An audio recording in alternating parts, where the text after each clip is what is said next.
Good morning all of you दोस्तों। आप सभी का एमके साहू क्लासेस में स्वागत है। आधुनिक भारत के इतिहास का जो घटना चक्र चल रहा था, ये 50वां लेक्चर है और इसमें हम लोग देखेंगे भारत का विभाजन एवं स्वतंत्रता। इसमें जो क्वेश्चन आपके हैं, लगभग में 47 क्वेश्चन जो अब तक पूछे गए हैं, उन क्वेश्चनों को कवर करेंगे, जो कि बहुत ही महत्वपूर्ण क्वेश्चन है।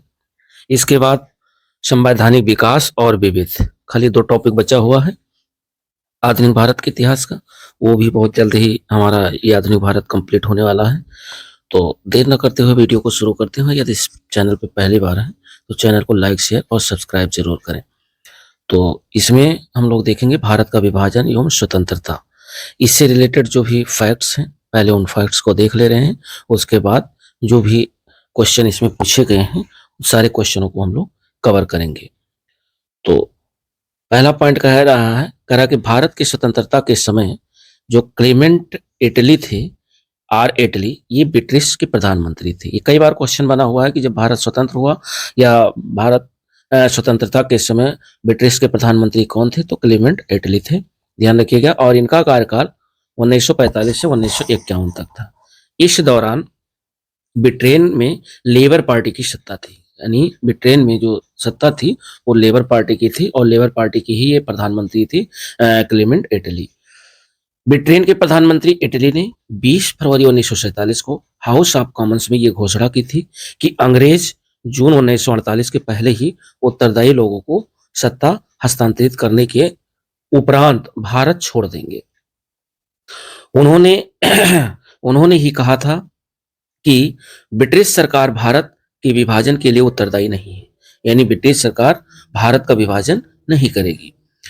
इटली ने बेवेल के स्थान पर लॉर्ड माउंटबेटन को वायसराय नियुक्त किया, जिन्होंने 24 मार्च 1947 को वायसराय का पद ग्रहण कर शीघ्र ही सत्ता हस्तांतरण के लिए पहल शुरू कर दी। उन्हें सत्ता के हस्तांतरण के साथ यथासंभव भारत को संयुक्त रखने की विशेष हिदायत दी थी कि भारत को एकजुट रखिए, संयुक्त रखिए। किससे कहा था? लॉर्ड माउंटबेटन से। तथा उन्हें इस बात के लिए भी अधिकृत किया गया था कि वह भारत की परिवर्तित परिस्थितियों के अनुरूप निर्णय ले सकते हैं, ताकि ब्रिटेन सम्मानजनक रूप से न्यूनतम हानि के साथ भारत से हट सके। माउंटबेटन शीघ्र ही सत्ता हस्तांतरण संबंधी वार्ताओं के दौरान इस निष्कर्ष पर भी पहुंचे कि भारत का बंटवारा तथा पाकिस्तान की स्थापना आवश्यक हो गई।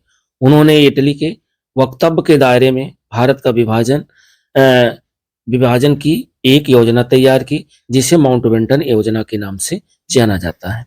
माउंटबेटन योजना 3 जून 1947 के अनुरूप ब्रिटिश संसद द्वारा जुलाई 1947 में भारतीय स्वतंत्रता अधिनियम यानी द इंडियन इंडिपेंडेंस एक्ट पारित किया गया, जिसमें भारत और पाकिस्तान नामक 2 डोमिनियनों की स्थापना के लिए 15 अगस्त 1947 की तिथि निश्चित की गई। भारतीय स्वतंत्रता विधेयक 4 जुलाई 1947 को ब्रिटिश प्रधानमंत्री क्लेमेंट एटली द्वारा हाउस ऑफ कॉमन्स में पेश किया गया था। 15 जुलाई 1947 को हाउस ऑफ कॉमन्स द्वारा तथा इसके अगले दिन यानी 16 जुलाई 1947 को हाउस ऑफ लॉर्ड्स के द्वारा इस विधेयक को पारित कर दिया गया। तत्पश्चात इस विधेयक को राजकीय स्वीकृति 18 जुलाई 1947 को प्राप्त हुई थी। 24 मार्च से 6 मई 1947 के बीच भारतीय नेताओं के साथ 133 साक्षात्कारों की तीव्र श्रृंखला के बाद माउंटबेटन ने तय किया कि कैबिनेट मिशन की रूपरेखा अव्यावहारिक हो चुकी है। तब उन्होंने एक वैकल्पिक योजना बनाई, जिसे बाल्कन प्लान का गुप्त नाम दिया गया। अर्थात ब्रिटिश भारत के वायसराय लॉर्ड माउंटबेटन द्वारा भारत और पाकिस्तान के बीच पंजाब और बंगाल में सीमाओं के निर्धारण के लिए 30 जून 1947 को पंजाब सीमा आयोग और बंगाल सीमा आयोग के नाम से 2 आयोग गठित किए। सिरिल रेडक्लिफ को इन दोनों ही आयोगों का अध्यक्ष बनाया गया। ध्यान रखिएगा, सिरिल रेडक्लिफ। इन आयोगों का कार्य पंजाब और बंगाल की मुस्लिम और गैर मुस्लिम आबादी के आधार पर 2 भागों में बांटने हेतु सीमा निर्धारण करना था। इस कार्य में उन्हें और भी कारकों का ध्यान रखना था। प्रत्येक आयोग में 4 सदस्य थे, जिसमें से 2 भारतीय राष्ट्रीय कांग्रेस से तथा 2 मुस्लिम लीग से ये सदस्य चुने गए थे। गांधी जी की प्रथम मुलाकात माउंटबेटन से 31 मार्च 1947 को हुई। गांधी जी का यह सुझाव था कि अंतरिम सरकार पूर्ण रूप से लीग के नेता जिन्ना के हाथों सौंप दी जाए, जिससे भारत में सांप्रदायिक दंगों को रोका जा सके। परंतु गांधी जी का यह सुझाव कांग्रेस नेताओं तथा वर्किंग कमेटी को मान्य नहीं था। बंटवारे के विरोध में गांधी जी ने कहा था कि अगर कांग्रेस बंटवारा करेगी तो उसे मेरी लाश के ऊपर करना पड़ेगा। तब तक मैं जिंदा हूं, भारत के बंटवारे के लिए कभी राजी नहीं होऊंगा, और अगर मेरा बस चला तो कांग्रेस को भी इसे मंजूर करने की इजाजत नहीं दूंगा।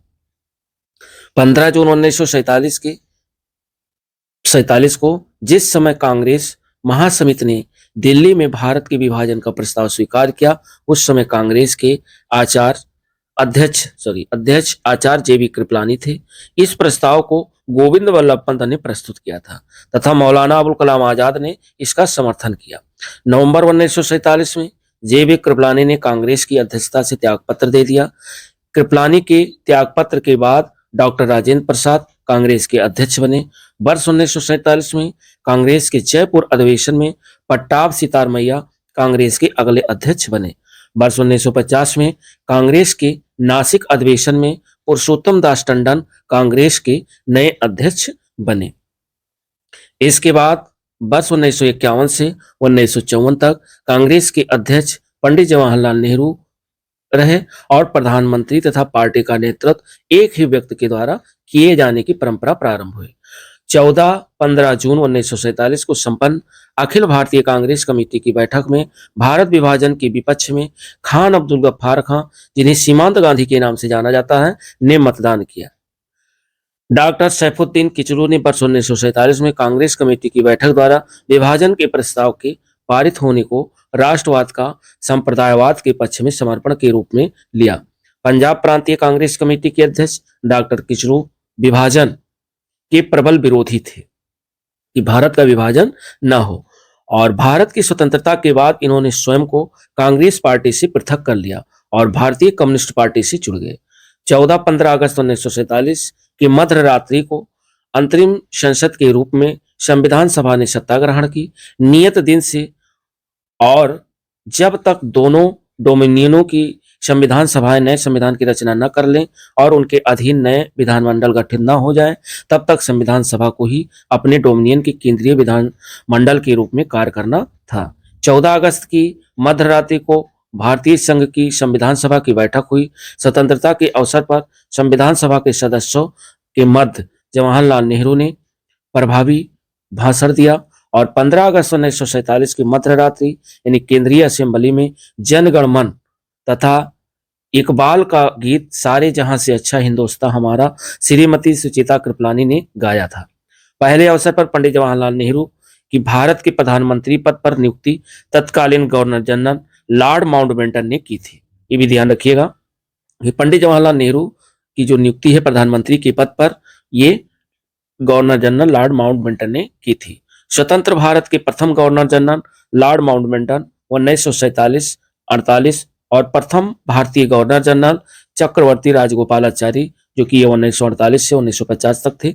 श्री राजगोपालाचारी वर्ष 1948 से 50 के दौरान स्वतंत्र भारत के प्रथम भारतीय और अंतिम गवर्नर जनरल थे। इस पद पर वह 26 जनवरी 1950 तक रहे। वर्ष 1952 से 1954 तक वह मद्रास के मुख्यमंत्री भी रहे। वर्ष 1959 में विभिन्न मुद्दों पर कांग्रेसी नेताओं से मतभेद के कारण उन्होंने कांग्रेस छोड़कर स्वतंत्र पार्टी का गठन किया। स्वतंत्र भारत के प्रथम वित्त मंत्री B.R. अम्बेडकर थे और स्वतंत्रता के समय महात्मा गांधी की सलाह पर उन्हें केंद्रीय वित्त मंत्री का पद संभालने का न्योता दिया गया था। इस भूमिका में उन्होंने संविधान की प्रारूप समिति के अध्यक्ष के रूप में भी काम किया। भारतीय राष्ट्रीय नेता 26 जनवरी 1930 में घोषित स्वतंत्रता दिवस की तिथि को यादगार बनाना चाहते थे। इसी कारण नवंबर 1949 में ही संविधान के तैयार हो जाने के बाद भी इसे 26 जनवरी 1950 को पूर्णतया लागू करने का निर्णय लिया गया। 26 जनवरी को गणतंत्र दिवस के रूप में घोषित किया गया। आर कोपलैंड ने स्पष्ट शब्दों में लिखा है कि भारतीय राष्ट्रवाद तो अंग्रेजी राज की ही संसद थी। परंतु कोपलैंड महोदय ये कहना भूल गए कि भारतीय राष्ट्रवाद एक अनैच्छिक संस्कृति थी, जिसे इन्होंने जन्म के समय दूध पिलाने से इनकार कर दिया और फिर उसका गला घोटने का प्रयत्न किया। ब्रिटिश राज में भारत के एकीकरण पर के एम पर्रिकर ने कहा था कि ब्रिटिश शासन की सबसे अधिक जो महत्वपूर्ण उपलब्धि है वो भारत का एकीकरण था। तो ये दोस्तों इससे रिलेटेड भारत विभाजन से रिलेटेड फैक्ट्स थे। और अब इससे रिलेटेड जो वेरी इंपॉर्टेंट क्वेश्चन है, लगभग में 47 क्वेश्चन पूछे गए हैं इस टॉपिक से, तो वो सारे क्वेश्चनों को हम लोग कवर कर रहे हैं। पहला क्वेश्चन कह रहा है कि जब भारत को स्वतंत्रता प्राप्त हुई तो यूके में निम्न में से किस एक पार्टी की सत्ता थी? अभी हम लोगों ने ऊपर फैक्ट्स में देखा है उस समय लेबर पार्टी की सत्ता थी, यानी राइट ऑप्शन फर्स्ट नंबर का भी विकल्प सही है, लेबर पार्टी। और ब्रिटिश प्रधानमंत्री क्लेमेंट एटली थे। क्वेश्चन नंबर 2 कह रहा है कि भारत के स्वतंत्र होते समय इंग्लैंड का प्रधानमंत्री कौन थे? तो जब भारत स्वतंत्र हो रहा था तो स्वतंत्र होते समय जो इंग्लैंड के प्रधानमंत्री थे वो क्लेमेंट एटली थे, यानी राइट ऑप्शन सेकंड नंबर का भी विकल्प सही है, क्लेमेंट एटली। क्वेश्चन नंबर 3 कह रहा है कि ब्रिटिश सरकार ने जून 1948 तक भारत छोड़ने की घोषणा जो है की थी। ये ब्रिटिश सरकार ने कब की थी? 1948 में। तो ये की थी फरवरी 1947 में कि हम जून 1948 तक भारत छोड़ देंगे, और ये क्या था? फरवरी 1947 में। राइट ऑप्शन 3 नंबर का भी विकल्प सही है।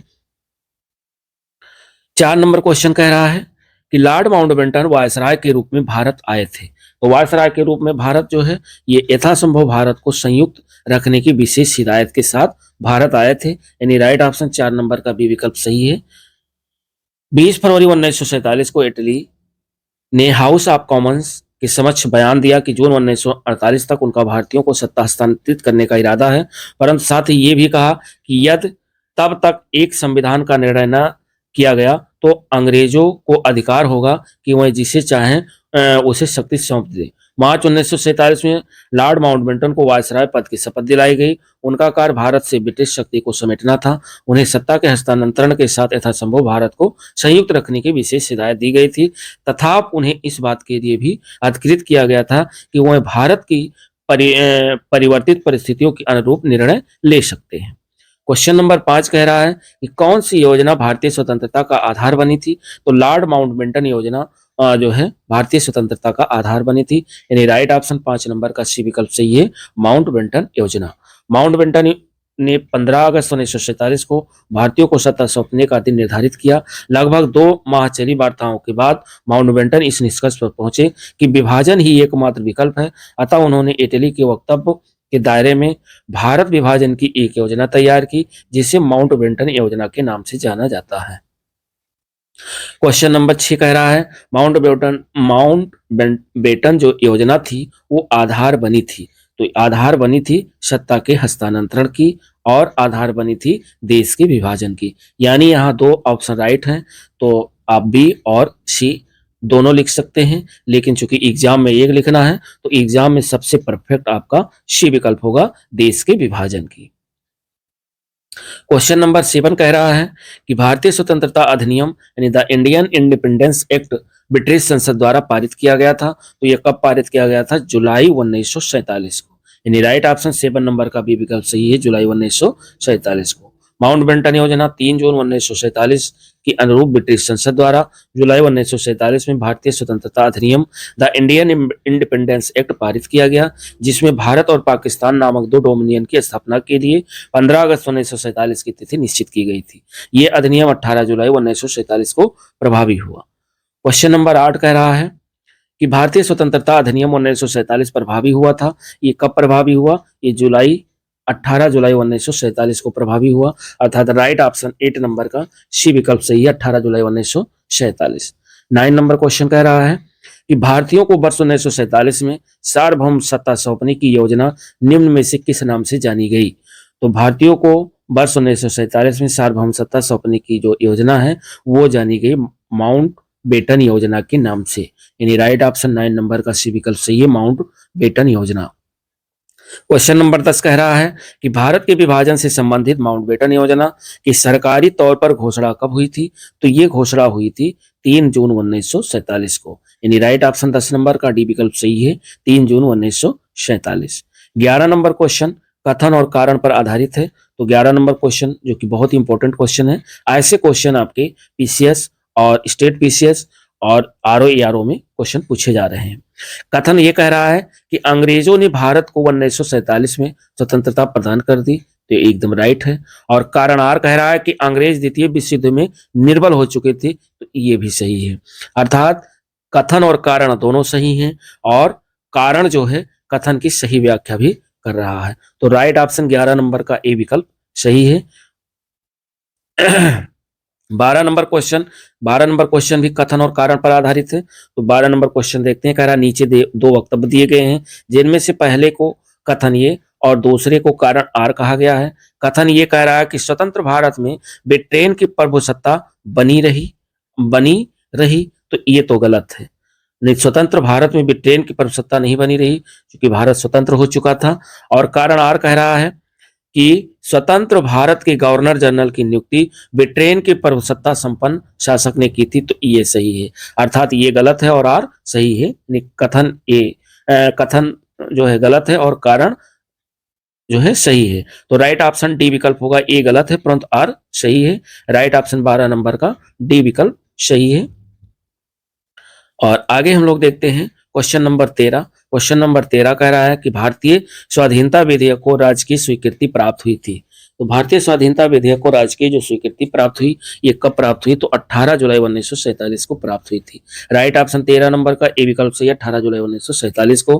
भारतीय स्वतंत्रता विधेयक 4 जुलाई 1947 को ब्रिटिश प्रधानमंत्री क्लेमेंट एटली के द्वारा हाउस ऑफ कॉमन्स में पेश किया गया और 15 जुलाई 1947 को हाउस ऑफ कॉमन्स के द्वारा इसके पहले दिन अर्थात 16 जुलाई 1947 को हाउस ऑफ लॉर्ड्स के द्वारा इस विधेयक को पारित कर दिया गया। तत्पश्चात इस विधेयक को राज्य की स्वीकृति 18 जुलाई 1947 को प्राप्त हुई थी। क्वेश्चन नंबर 14 कह रहा है कि भारत के विभाजन का जो बाल्कन प्लान है, ये उपज थी। ये किसकी उपज थी? तो ये लॉर्ड माउंटबेटन के मस्तिष्क की उपज थी। अर्थात राइट ऑप्शन 14 नंबर का सी विकल्प सही है, लॉर्ड माउंटबेटन के मस्तिष्क की।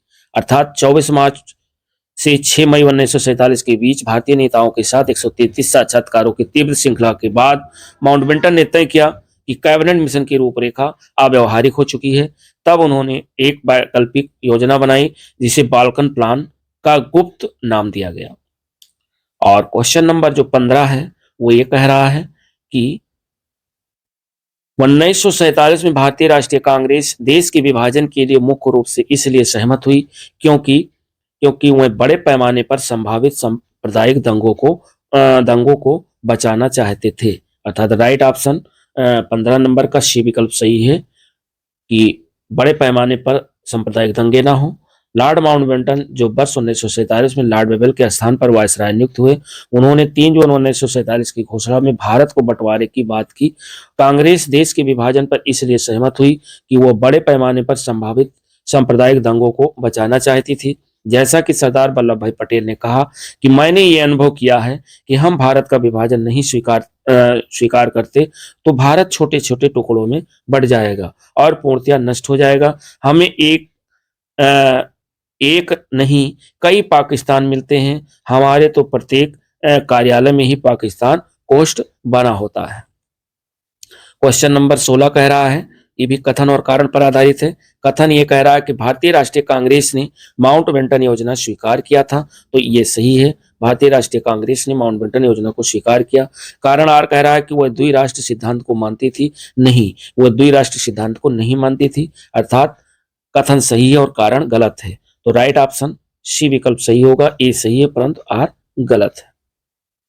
16 नंबर के बाद में 17 नंबर क्वेश्चन देखते हैं और 17 नंबर क्वेश्चन कह रहा है कि भारत के विभाजन के विकल्प के रूप में गांधी जी ने माउंटबेटन को सुझाव दिया था कि वह जो है जिन्ना को सरकार बनाने के लिए आमंत्रित करें। यानी राइट ऑप्शन बी विकल्प सही है, जिन्ना को। भारत के विभाजन के विकल्प में गांधी जी ने ये माउंटबेटन को सुझाया था कि वह जिन्ना को सरकार बनाने के लिए आमंत्रित करें। अर्थात 17 नंबर का राइट ऑप्शन बी विकल्प सही है। गांधी जी प्रथम मुलाकात माउंटबेटन से 31 मार्च 1947 को हुई। गांधी जी का यह सुझाव था कि अंतरिम सरकार पूर्ण रूप से लीग के नेता जिन्ना के हाथ में सौंप दी जाए, जिससे भारत में सांप्रदायिक दंगों को रोका जा सके। परंतु गांधी जी का यह सुझाव कांग्रेस नेता तथा वर्किंग कमेटी को मान्य नहीं था। बंटवारे के विरोध में गांधी जी ने कहा था कि अगर कांग्रेस बंटवारा करेगी तो उसे मेरी लाश के ऊपर करना पड़ेगा। जब तक मैं जिंदा हूं भारत के बंटवारे के लिए कभी राजी नहीं होऊंगा, और अगर मेरा बस चले तो कांग्रेस को भी मैं इसे मंजूर करने की इजाजत नहीं दूंगा। 17 नंबर क्वेश्चन कह रहा है कि रेड क्लिफ समिति किस लिए नियुक्त की गई थी। तो रेड क्लिफ जो समिति है वो नियुक्त की गई थी भारत और पाकिस्तान के बीच सीमाओं के निर्धारण करने के लिए। ध्यान रखिएगा, कई बार ये क्वेश्चन पूछा गया है। रेड क्लिफ जो समिति की नियुक्ति की गई थी वो भारत और पाकिस्तान के बीच सीमा का निर्धारण करने के लिए बनाया गया था। तो 18 नंबर का जो राइट ऑप्शन है वो सी विकल्प सही है। और 19 नंबर क्वेश्चन कह रहा है कि भारत विभाजन के संदर्भ में 1947 में नियुक्त सीमा आयोग की अध्यक्षता किसने की थी। तो नियुक्त सीमा आयोग की जो अध्यक्षता है वो रेड क्लिफ ने की थी, यानी राइट ऑप्शन 19 का बी विकल्प सही है, रेड क्लिफ।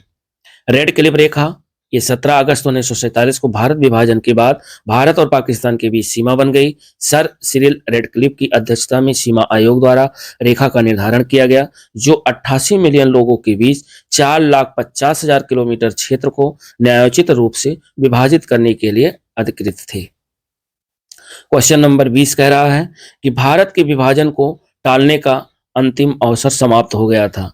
भारत के विभाजन को टालने का जो अंतिम अवसर है वो समाप्त हो गया था कैबिनेट मिशन को अस्वीकार करने के साथ ही। अर्थात राइट ऑप्शन 20 नंबर का सी विकल्प सही है। ज्यों ही कैबिनेट मिशन को अस्वीकार किया गया था त्यों ही भारत के विभाजन को टालने का अंतिम अवसर समाप्त हो चुका था। तो 20 नंबर का राइट ऑप्शन सी विकल्प सही है। 16 मई 1946 को कैबिनेट मिशन ने अपने प्रस्ताव की घोषणा की, जिसमें अन्य बातों के साथ मुस्लिम लीग की पाकिस्तान की मांग को ठुकरा दिया गया था, किंतु मुस्लिम लीग जिसने 6 जून 1946 को कैबिनेट मिशन योजना स्वीकार कर ली और 29 जुलाई 1946 को अपनी स्वीकृति वापस ले ली। फलतः भारत के विभाजन को टालने का अंतिम अवसर भी समाप्त हो गया था। 21 नंबर क्वेश्चन कह रहा है कि 15 जून 1947 को कांग्रेस के दिल्ली अधिवेशन में भारत के विभाजन का प्रस्ताव स्वीकृत हुआ। इस अधिवेशन के अध्यक्ष थे, तो इस अधिवेशन के जो अध्यक्ष थे वो आचार्य जेबी कृपलानी जी थे। अर्थात राइट ऑप्शन 21 नंबर का सी विकल्प सही है। 15 जून 1947 को जिस समय कांग्रेस महासमिति ने दिल्ली में भारत के विभाजन का प्रस्ताव स्वीकार किया, उस समय कांग्रेस के अध्यक्ष आचार्य जेबी कृपलानी थे और इस प्रस्ताव को गोविंद वल्लभ पंत ने प्रस्तुत किया था। इसका समर्थन मौलाना अबुल कलाम आजाद ने किया, जो कि पहले विभाजन के विरोधी थे, तथा सरदार पटेल और जवाहरलाल नेहरू ने भी इसका समर्थन किया। नवंबर 1947 में जेबी कृपलानी ने कांग्रेस की अध्यक्षता से त्यागपत्र दे दिया। कृपलानी के त्यागपत्र के बाद डॉक्टर राजेंद्र प्रसाद कांग्रेस के अध्यक्ष बने।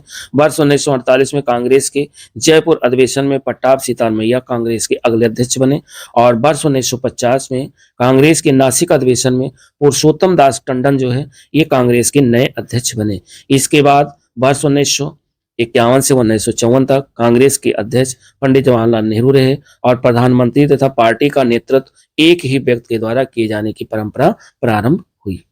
22 नंबर क्वेश्चन कह रहा है कि सन 1947 के भारतीय राष्ट्रीय कांग्रेस के दिल्ली अधिवेशन की अध्यक्षता किसने की। तो वर्ष 1947 में भारतीय राष्ट्रीय कांग्रेस के दिल्ली अधिवेशन की जो अध्यक्षता है वो जेबी कृपलानी ने की थी, यानी राइट ऑप्शन 22 नंबर का ए विकल्प सही है, जेबी कृपलानी। 23 नंबर क्वेश्चन कह रहा है कि नई दिल्ली में 1947 में आयोजित अखिल भारतीय कांग्रेस समिति की बैठक में निम्नलिखित में से किसने विभाजन के प्रस्ताव का समर्थन किया था। तो विभाजन के प्रस्ताव का समर्थन किया था अबुल कलाम आजाद जी ने, यानी राइट ऑप्शन 23 नंबर का डी विकल्प सही है, अबुल कलाम आजाद। 3 जून 1947 को विभाजन योजना की पुष्टि के लिए अखिल भारतीय कांग्रेस समिति की 14 जून 1947 की हुई बैठक में गोविंद वल्लभ पंत ने भारत विभाजन का प्रस्ताव प्रस्तुत किया और मौलाना अबुल कलाम आजाद ने उसका जो है समर्थन किया। 24 नंबर क्वेश्चन कह रहा है कि निम्नलिखित में से किसने 1947 के कांग्रेस कमेटी की बैठक द्वारा विभाजन के प्रस्ताव के पारित होने को राष्ट्रवाद का संप्रदायवाद के पक्ष में समर्पण के रूप में लिया। तो ये लिया था डॉक्टर किचलू ने। राइट ऑप्शन 24 का ए विकल्प सही है, डॉक्टर किचलू। डॉक्टर सैफुद्दीन किचलू ने 1947 में कांग्रेस कमेटी की बैठक द्वारा विभाजन के प्रस्ताव के पारित होने को राष्ट्रवाद का संप्रदायवाद के पक्ष में समर्थन के रूप में लिया। पंजाब प्रांतीय कांग्रेस कमेटी के अध्यक्ष डॉक्टर किचलू विभाजन के प्रबल विरोधी थे और भारत की स्वतंत्रता के बाद इन्होंने स्वयं को कांग्रेस पार्टी से पृथक कर लिया और भारतीय कम्युनिस्ट पार्टी से जुड़ गए। अगला 25 नंबर जो है क्वेश्चन, ये कह रहा है कि अखिल भारतीय कांग्रेस कमेटी की 14-15 जून 1947 को संपन्न हुई बैठक में भारत विभाजन के विपक्ष में किसने मतदान किया था? तो भारत विभाजन के विपक्ष में जो मतदान किया था वो खान अब्दुल गफ्फार खान ने किया था, यानी राइट ऑप्शन बी विकल्प सही है 25 का। 14-15 जून 1947 को संपन्न अखिल भारतीय कांग्रेस कमेटी की बैठक में भारत विभाजन के विपक्ष में खान अब्दुल गफ्फार खान, जिन्हें सीमांत गांधी के नाम से प्रसिद्ध हुए थे, के साथ ही डॉक्टर किचलू, पुरुषोत्तम दास टंडन इत्यादि ने मतदान किया। भारत विभाजन का प्रस्ताव गोविंद वल्लभ पंत ने पेश किया था और इस प्रस्ताव का समर्थन अबुल कलाम आजाद ने किया था, जो कि पहले विभाजन के ये विरोधी थे, तथा पटेल और नेहरू ने भी प्रस्ताव का समर्थन किया था। क्वेश्चन नंबर 26 कह रहा है कि 14-15 अगस्त 1947 की मध्य रात्रि को अंतरिम संसद के रूप में किसने सत्ता ग्रहण की? तो अंतरिम संसद के रूप में जो सत्ता ग्रहण की वह संविधान सभा ने ग्रहण की, यानी राइट ऑप्शन 26 नंबर का बी विकल्प सही है, संविधान सभा। 14-15 अगस्त 1947 की मध्य रात्रि को अंतरिम संसद के रूप में संविधान सभा ने सत्ता ग्रहण की। नियत दिन से और जब तक दोनों डोमिनियन की संविधान सभाएं नए संविधान की रचना न कर लें और उनके अधीन नए विधानमंडल गठित न हो जाए, तब तक संविधान सभा को ही अपने डोमिनियन की केंद्रीय विधानमंडल के रूप में कार्य करना था। 14-15 अगस्त की मध्य रात्रि को भारतीय संघ की संविधान सभा की बैठक हुई। स्वतंत्रता के अवसर पर संविधान सभा के सदस्यों के मध्य जवाहरलाल नेहरू ने प्रभावशाली भाषण दिया।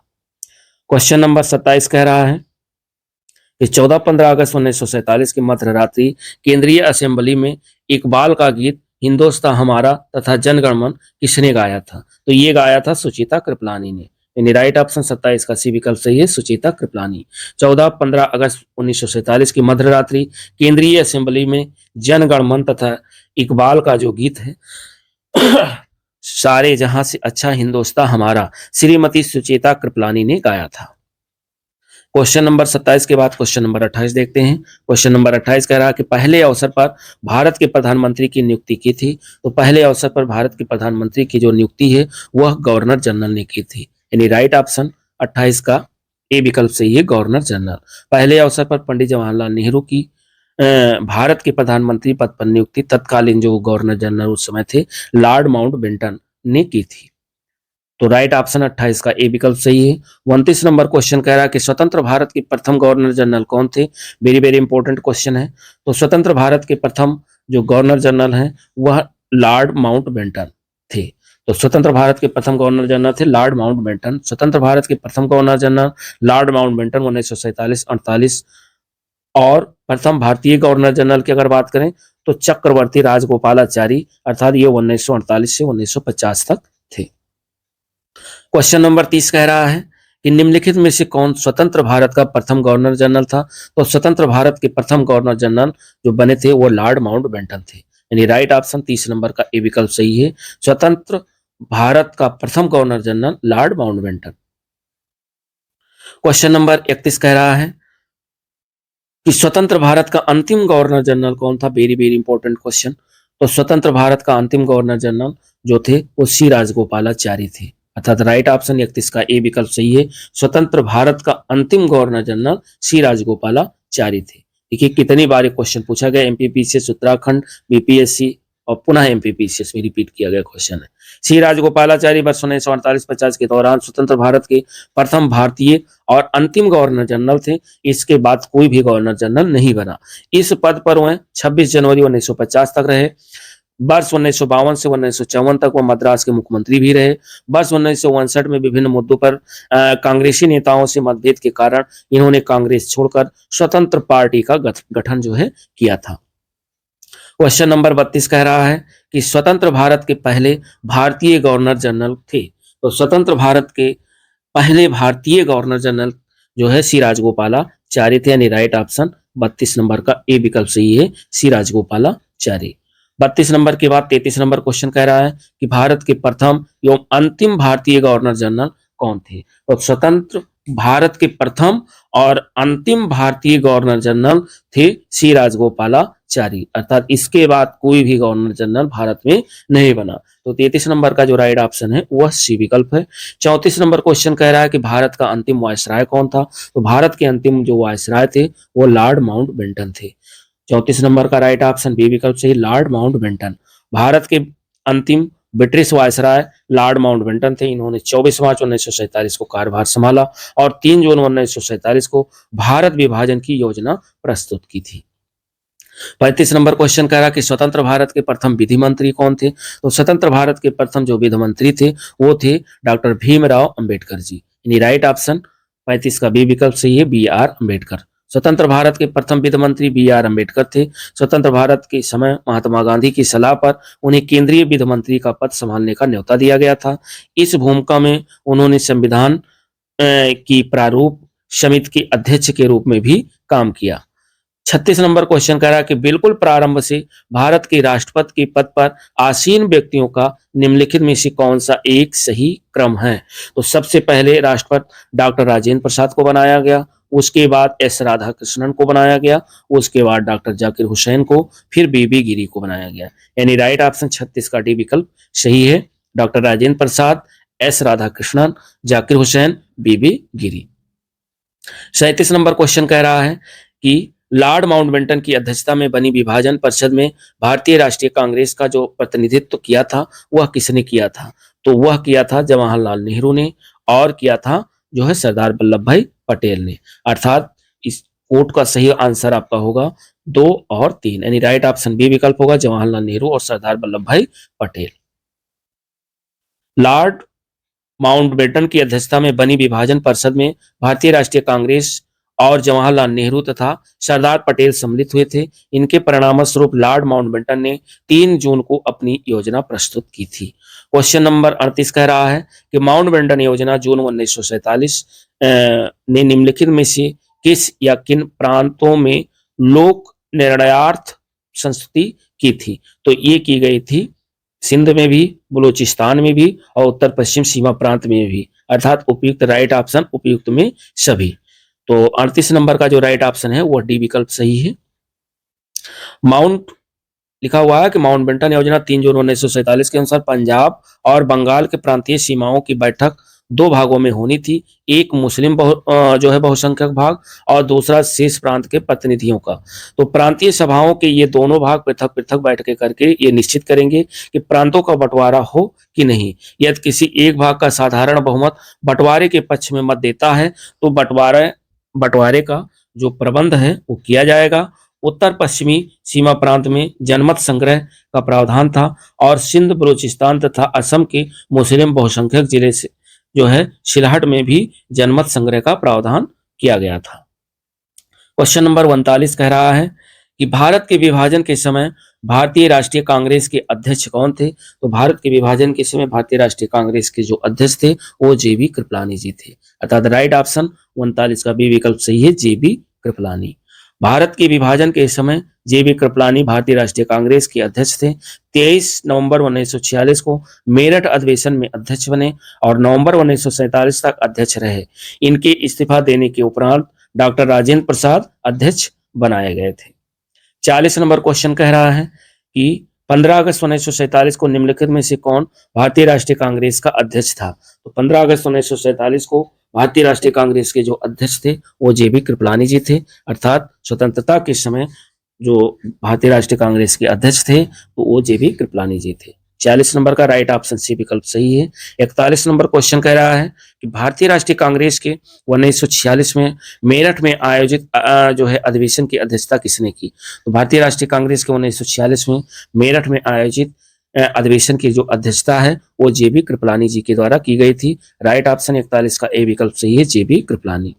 42 नंबर क्वेश्चन कह रहा है कि अंग्रेजों द्वारा भारतीयों को 1947 में सत्ता हस्तांतरित किए जाने के समय कांग्रेस अध्यक्ष कौन थे? तो उस समय कांग्रेस के अध्यक्ष जेबी कृपलानी जी थे, यानी राइट ऑप्शन 42 का डी विकल्प सही है, जेबी कृपलानी। 43 नंबर क्वेश्चन कह रहा है कि अगस्त 1947 में स्वतंत्रता दिवस के समारोह में निम्नलिखित में से कौन नेता कहीं भी शामिल नहीं हुआ? तो वो नेता थे महात्मा गांधी जी। महात्मा गांधी जी कहीं भी शामिल नहीं हुए। अगस्त 1947 में स्वतंत्रता प्राप्ति के अवसर पर महात्मा गांधी बंगाल की नोवाखली में होने वाले सांप्रदायिक दंगों को शांत करा रहे थे। यानी राइट ऑप्शन 43 का बी विकल्प सही है। 44 नंबर क्वेश्चन कह रहा है कि संविधान को 26 जनवरी के दिन लागू करने का निर्णय इसलिए लिया गया था क्योंकि कांग्रेस ने इस तिथि को 1930 में स्वतंत्रता दिवस के रूप में मनाया था, इसीलिए 26 जनवरी को जो है संविधान लागू करने का निर्णय लिया गया था। तो राइट ऑप्शन 44 का सी विकल्प सही है। और कह रहा है कि भारतीय राष्ट्रीय नेता 26 जनवरी 1930 में घोषित स्वतंत्रता दिवस का दिन था कि तिथि को यादगार बनाना चाहते थे। इसी कारण नवंबर 1949 में ही संविधान तैयार हो जाने के बाद भी इसे 26 जनवरी 1950 को पूर्णतः लागू करने का निर्णय लिया गया। 26 जनवरी को गणतंत्र दिवस के रूप में घोषित किया गया। 45 नंबर क्वेश्चन कह रहा है कि भारतीय राष्ट्रवाद ब्रिटिश राज का शिशु था। भारतीय राष्ट्रवाद ब्रिटिश राज का शिशु था, ये कथन किसका था? ये कथन था आर कोपलैंड का। यानी राइट ऑप्शन 45 का भी विकल्प सही है, आर कोपलैंड। और कह रहा है कि आर कोपलैंड ने स्पष्ट शब्दों में लिखा था कि भारतीय राष्ट्रवाद तो अंग्रेजी राज की ही संसद थी। क्वेश्चन नंबर 46 कह रहा है कि निम्नलिखित में से किसने कहा था कि ब्रिटिश शासन की सबसे अधिक महत्वपूर्ण उपलब्धि भारत का एकीकरण था? ये कहा था के.एम. पडिक्कर ने। के.एम. पडिक्कर ने कहा था कि ब्रिटिश शासन की सबसे अधिक महत्वपूर्ण जो उपलब्धि है वो भारत का एकीकरण था। राइट ऑप्शन 46 का ए विकल्प सही है, के.एम. पडिक्कर। सॉरी, ब्रिटिश राज में भारत के एकीकरण पर के.एम. पडिक्कर ने कहा था कि ब्रिटिश शासन की सबसे अधिक महत्वपूर्ण उपलब्धि भारत का एकीकरण था। और लास्ट क्वेश्चन 47 नंबर कह रहा है कि भारतीय स्वतंत्रता के समय अंग्रेजी महाराज था। तो भारतीय स्वतंत्रता के समय जो अंग्रेजी महाराज था वो था जॉर्ज सस्टम। अर्थात राइट ऑप्शन 47 का बी विकल्प सही है, जॉर्ज सस्टम। भारत 15 अगस्त 1947 को आजाद हुआ। उस समय ब्रिटेन का राजा जॉर्ज सस्टम था। जॉर्ज सस्टम को दिसंबर 1936 में ब्रिटेन का सम्राट घोषित किया गया और वो मई 1937 में गद्दी पर बैठा था। तो दोस्तों वीडियो कैसी लगी? वीडियो अच्छी लगी तो लाइक करिए और अपने मित्रों के साथ शेयर जरूर करिए, जिससे ये लाभ दूसरों को भी मिल सके। जो लोग एनसीईआरटी सार संग्रह न देखे हों वो वन लाइनर पूरी बुक कंप्लीट है, सबकी अलग अलग चैप्टर वाइज और अलग अलग टॉपिक वाइज जो है प्लेलिस्ट बनी हुई है। आप प्लेलिस्ट पे जा करके देख सकते हैं। साथ ही घटना चक्र भारत का भूगोल कंप्लीट हो गया है, आप उसे चैप्टर वाइज लेक्चर वाइज देख सकते हैं। भारत का भूगोल अलग प्लेलिस्ट बनी है, उसे आप देख सकते हैं। और आधुनिक भारत का इतिहास जो घटना चक्र है ये हमारा कंप्लीट होने वाला है, 2 लेक्चर बचे हुए हैं और उसके बाद ये हमारा कंप्लीट हो जाएगा।